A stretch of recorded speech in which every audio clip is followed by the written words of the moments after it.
We make the last stop on our Hambletonian Contenders tour, and we take a look at Mark Etsell's lightly raced Highland Kismet. Will the colt make Etsell's first Hambletonian a winning one? And will owner Mary Clark make her Hambletonian dreams come true?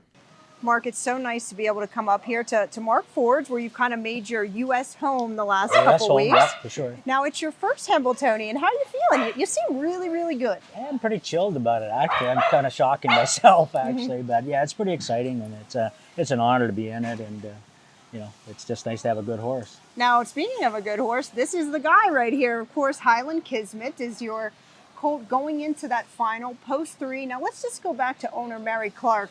Thank goodness Mary said, no, Mark, we're going to get into that Hambletonian, because you said, let's play it safe, and she said, no, let's do it. No, Mary made those decisions. We were going through staking in February, and at that time, he wasn't showing much, so I was trying to be conservative for sure, and we started going down the list, and I'd say, not this one. She said yes, not this one, yes, and I said, finally, Mary, you just pay him whatever you're happy with, and it's worked out for us all, so it's been great. Now, you've had a heck of a run the last couple of years, of course, training for many years, but you've had some really nice horses come into your barn. Talk about him. He came to you the beginning of 2024. Now, you're saying in February, you didn't know what you were going to be staking to, so take us from then to now. Yeah, February, things didn't look good. Like, we were having trouble getting around turns, and he seemed to have talent, but we weren't trotting right. And so we just kept working on him, and he just gradually kept getting better, and about middle of April, he started showing signs that he could do it. By May, it was looking better, but he didn't really get my attention till the day I qualified him. And when he kicked home in 26 and change, I said to Bobby afterwards, I said, maybe we got something there this year.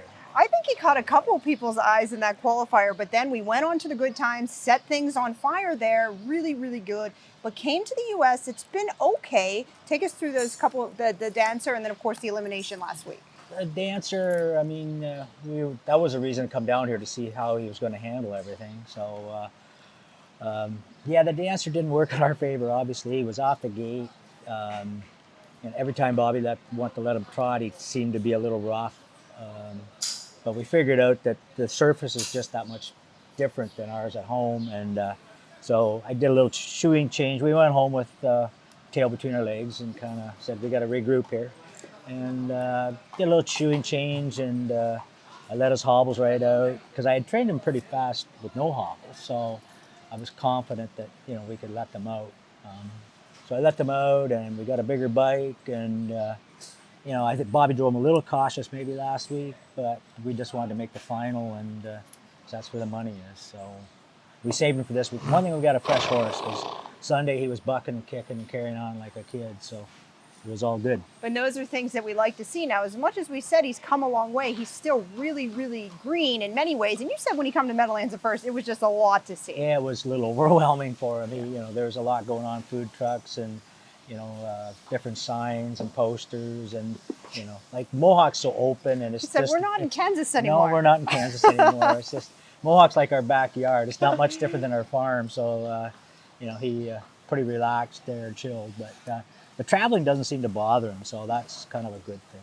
Doing some tinkering back and forth, but I'm going to think that we have not seen the best Highland Kismet that we are yet to see yet, and I think that's a little bit of a sneaky factor going into that final, especially from post 3 on Saturday. Yeah, I think we haven't seen what he can really do yet.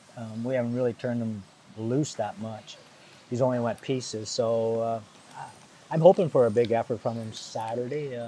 There's been a lot of people rooting for him at home, and he's got a lot riding on his shoulders and mine, I guess. Well, and of course you have Bob McClure as the pilot. He knows how to get to that Hambletonian winner's circle. Yeah, Bob's been there before. I know a lot of people were, thought I was silly having Bob driving, but I mean, Bob's been there, and I have faith in him. We're more like a father and son than we are a trainer and driver, but we do a lot of things together. So I got faith in him, and I got faith in the horse. It's going to depend on the trip. Mark, sometimes that's all you need is a wing and a prayer and a little faith. And thank you so much for letting us catch up with you.